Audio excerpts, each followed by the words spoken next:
I wanted to go over today actually about how to be confident.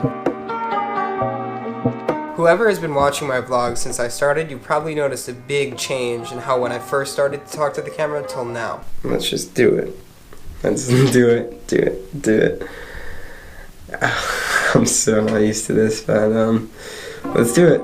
But then I started becoming more of myself and more open. There was just one mindset change that I had to bring out this confidence in me, and I want to tell it to you guys. So the way it worked for me was that I realized that when I started making videos, right, I had to share my essence with you guys. I wanted to be sincere, and I wanted to tell you exactly how I was feeling. And the only way that I was able to literally share myself was to realize it's not about me anymore. It's not about you having an ego. It's about you using your body and your talents for godliness. What this means is that it becomes not about your ego anymore, but your essence. So take, for example, me and rollerblading. I love to rollerblade and I love to do crazy tricks and I love to put myself out there. If I think about it like, I want to be the best, I want to land this trick to act cool, then it starts to become something of an ego. But if I think of it in a different way, literally before the trick, I think to my mind, I'm not doing this out of ego. I'm doing this to show the world that you could serve God and do rollerblading at the same time. This is the way I literally meditate on when I'm even doing tricks.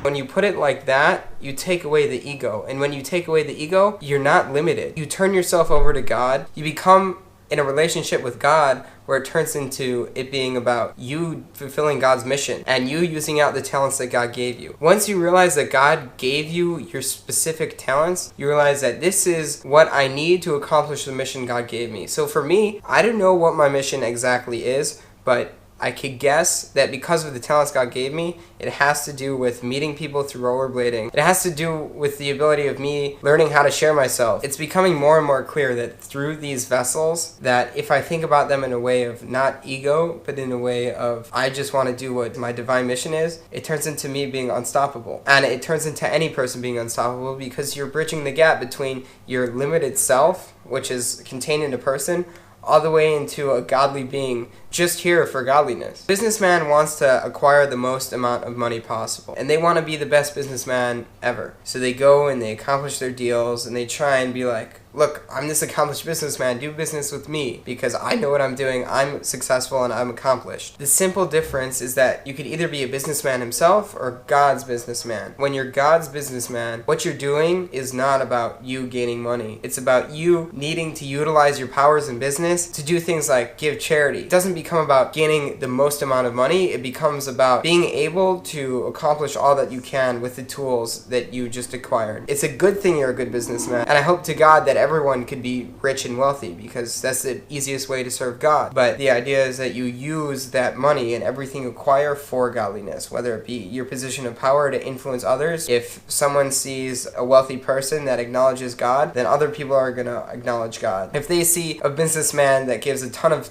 charity, they're going to be like, that's a really good quality. It shows me that he's not selfish. And in return, that makes people want to do business with you. That makes people want to be surrounded by you. And it shows them that you're not for your ego, but you're for a higher purpose. The goal really is to just think about it and realize that you have a divine mission. And each person, to accomplish their divine mission, needs to say that I need every skill I do and I need to be the best as I could be at it. But not because of yourself, but because of it's your divine mission. So if we take that into account, it's not about us anymore. It's about being God's rollerblader or us about being God's businessman. And when we do that, we're unstoppable. So guys, have a good week and I'll see you Sunday.